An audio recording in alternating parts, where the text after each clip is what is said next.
Olha, na semana que vem, entre 21 e 24 de janeiro, está previsto em Davos o Fórum Econômico Mundial. Será um dos principais eventos econômicos do ano em que as nações e investidores internacionais se reúnem para discutir e debater os sumos do planeta. E nesse ano, São Paulo enviará uma comitiva para a Suíça para participar desse encontro. E nesse contexto, nós estamos recebendo aqui em nossos estúdios, aliás, a senhora é muito bem-vinda, a secretária de Desenvolvimento Econômico do Estado de São Paulo, Patrícia Ellen.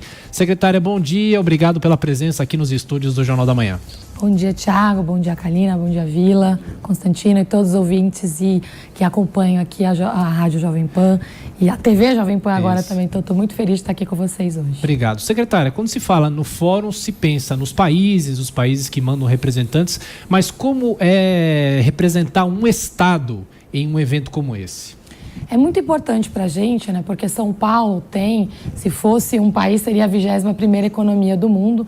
Nós concentramos mais de 1/3 do PIB brasileiro, né? Grande parte do crescimento econômico desse ano foi puxado por São Paulo também. E o Fórum tem cada vez mais dado essa atenção para governos locais também. É a 3ª participação do governador João Dória. Ele foi a primeira vez enquanto prefeito, uma vez como governador. Então, essa é a 3ª participação e a gente tem visto que o retorno é muito positivo para o nosso Estado. Um exemplo específico da presença anterior foi o próprio investimento da RGE Bracel, que foi o maior investimento realizado esse ano. Eles sozinhos estão investindo aqui no estado de São Paulo mais de 7 bilhões de reais. O que São Paulo vai apresentar? Então, a gente está levando 3 coisas principais. Continuamos com todo o nosso programa de PPPs e concessões, temos mais de 20 projetos. Esse é um ano muito importante porque é quando a gente começa a colocar, né, todas essas licitações, concessões na rua, né? O segundo ponto é que nós temos os polos de desenvolvimento econômico. Então, temos 12 polos que concentram mais de 80% do valor da transformação industrial e nós vamos lançar oficialmente o Centro da 4ª Revolução Industrial, né, que esse é muito importante para a gente. Vai ser o 8º no mundo do Fórum Econômico Mundial e eles vão estabelecer esse centro aqui no estado de São Paulo, na cidade de São Paulo, ali no IPT. Professor Vila. Secretário, não sei se eu estou errado, se eu estou, por favor, me corrija, mas há um processo de desindustrialização no estado de São Paulo, nas últimas décadas, não é um fenômeno recente. Segundo eu tinha lido, não sei se está correto, a gente lê tanta coisa aí, que no ano passado, até novembro, teria fechado centenas de empresas no estado de São Paulo. O número era fabuloso, não sei se é verdade, 6.500 ou próximo disso. Eu achei até estranho o número, porque achei tão grande. Eu esperava que a Federação da Indústria do Estado de São Paulo protestasse, fizesse alguma coisa tal, e eu não vi. Eu vi a CNI falando, a CNI eu vi, mas a Fiesp não. Como é que se coloca essa ida do governo do Estado a Davos em relação ao processo de desindustrialização? Claro que há uma modernidade, o país mudou, o padrão de industrialização hoje é outro no século XXI do que foi no século XX, mas como é que fica essa questão se é que existe mesmo, da desindustrialização do Estado de São Paulo? Existe uma tendência de desindustrialização global. No caso de São Paulo, em 2019, na verdade, Vila, a gente teve um fenômeno um pouco diferente, porque a gente aumentou os investimentos tanto na indústria quanto em serviços. O crescimento econômico de São Paulo de 2019 está sendo de 2,6%. E a gente registrou aumento de investimentos em todos os setores, inclusive na indústria. Sobre fechamento de empresas, na verdade, a gente teve o recorde de abertura de empresas. Foi o nosso maior número em 20 anos e em 5 anos foi o melhor número de crescimento líquido. Então, a gente abriu muito mais empresas do que fechou. Empresas industriais. Então, a gente teve as duas coisas. Tá? Então, é importante fazer as duas análises, porque a gente cresceu em empreendedorismo, cresceu na indústria, comércio e serviço. A gente teve uma pequena retração em alguns setores do comércio, mas crescemos muito também em agricultura e na indústria de alimentos. Secretário, e para marcar agora os 50 anos do Fórum Econômico Mundial, eles vão fazer um espaço especial para o meio ambiente, né? Um foco especial. Verdade. O governo pretende levar algo relacionado, o governo de São Paulo? Sim, a gente tem... O fórum desse ano, ele está ancorado em 4 pilares. O primeiro é exatamente essa preocupação com toda a questão do clima, meio ambiente. O segundo é crescimento econômico inclusivo e eles voltam a repetir o sustentável ali nesse segundo bloco.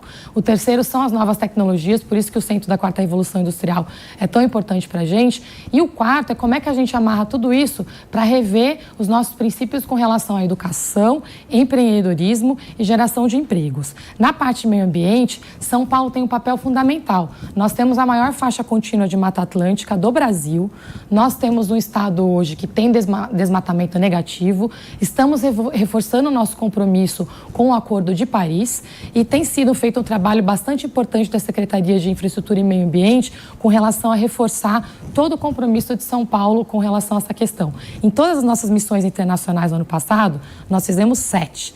Das 7, em 6, nós fomos muito cobrados com relação a esse ponto por investidores. Então, não é uma questão mais a se debater. A gente precisa mostrar o nosso compromisso, porque, inclusive, esse é um ponto que conta muito fortemente no momento de atração de investimentos para o nosso Estado. Aqui nos estúdios, a secretária de Desenvolvimento Econômico do Estado de São Paulo, Patrícia Ellen. Secretária, pergunta agora de Rodrigo Constantino. Constantino. Secretária, bom dia. É uma curiosidade pessoal minha mesmo. São Paulo realmente é a locomotiva do crescimento brasileiro. Eu vi o vídeo preparado para o Davos em ano passado, muito bem feito pelo Estado. A pergunta que eu faço é a seguinte: nessas reuniões que vocês travam com potenciais investidores lá na Suíça, a preocupação maior é com os dados macroeconômicos do Brasil? O quanto que São Paulo consegue se blindar da contaminação eventual de um cenário mais nacional do país? Quanto que você consegue se vender como Estado isolado num contexto, mal ou bem, que o investidor olha o Brasil como uma coisa só?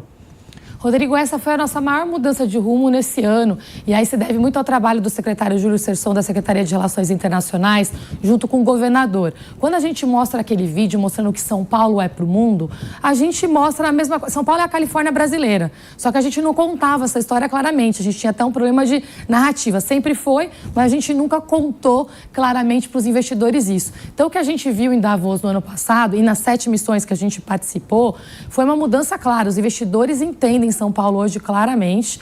Nessa viagem agora, o governador está com a agenda cheia. A gente tem mais de 20 reuniões já agendadas com empresas, mais do que a gente conseguiria, tem uma demanda de outras, muitas na fila aqui que a gente está tentando repriorizar. Então, a gente entende que os investidores são muito pragmáticos. Eles viram, a gente está crescendo 2,6%. Foi o estado que mais gerou empregos. Temos essa retomada da indústria, temos a retomada de todos os setores quando você olha de maneira isolada. O setor de saúde, especificamente, como cresceu, como retomou. Nós vimos agora o setor calçadista e têxtil. Então, os investidores, eles olham os números, né, e nesse sentido, é muito claro que São Paulo destoa, né, do resto do país. Secretário, se a gente pega o mapa de São Paulo, onde os municípios são mais extensos é onde a área é mais atrasada. Porque onde há municípios menores, eles foram criados, inclusive a partir da Constituição de 88, porque é onde havia receita tributária. E aí você começa a partilhar aqueles municípios em mais de 600 municípios que tem o estado de São Paulo, né? Então, onde os municípios são maiores, por exemplo, você vai olhando o mapa do Vale do Ribeira e tal, aí você fala assim, pô, deve ter problema aqui. É possível até fazer uma relação entre uma coisa e outra. E o Vale do Ribeira é a região, se eu estiver errado, me corrija, mais pobre do estado de São Paulo. O que a sua secretaria e o governo do estado está fazendo para tentar ter uma visão equilibrada do estado de São Paulo? Porque certas regiões são dinâmicas há muito tempo, né? O Vale do Paraíba já foi café, depois foi cidades mortas, depois hoje é uma área de tecnologia, né? Outras regiões foi açúcar, foi café, foi pecuária, foi laranja e hoje é desenvolvimento. Então, assim, mas Vale do Ribeira não. O Vale do Ribeira parece estar congelado no atraso, né? Tem um pouco de banana, tem um pouco disso, daquilo, mas é marcado pelo atraso econômico. Então, o que é que o governo do estado está fazendo? Uma ação concreta na região mais atrasada do estado. O lançamento do programa, o maior programa de desenvolvimento econômico e social lançado pelo governador João Dória em 2019 foi o programa Vale do Futuro para o Vale do Ribeira, né, que é capitaneado hoje pelo secretário Marco Vignoli, junto com a Secretaria de Desenvolvimento Econômico, com o meu apoio. Eu queria só lembrar o ponto, Vila, a questão não é só o tamanho dos municípios, mas é o nível de isolamento. Também. O Vale do Ribeira hoje está numa das regiões mais protegidas que nós temos no nosso estado e também uma das mais isoladas, principalmente a região do Alto Vale. Sim. A gente tem uma questão até de limitação de infraestrutura, né? Por isso que o trabalho que está sendo feito lá é um investimento de mais de R$1 bilhão e grande parte do valor dele é em infraestrutura, é em conectar o vale ao mundo. Então, está sendo feito um trabalho de fortalecer o turismo, está sendo feito um trabalho de fortalecer a agricultura familiar, produtos orgânicos, mas também de tecnologia e biotecnologia. Nós temos naquela região uma das maiores biodiversidades do mundo, né? E a gente não está fazendo um trabalho de biotecnologia ali. Os investidores internacionais olham para a Amazônia quando pensam em biotecnologia, mas não olham para o Vale do Ribeira, para a Mata Atlântica. Então, esse é um outro trabalho que a gente tem feito, mas é o programa mais transversal que envolve todas as secretarias hoje e que a gente tem como objetivo, e é o compromisso pessoal dos secretários e das secretárias, que a gente mude a realidade do Vale do Ribeira, que a gente melhore o IDH daquela região, trazendo sim uma referência de desenvolvimento econômico sustentável e com uma preocupação de inclusão muito forte.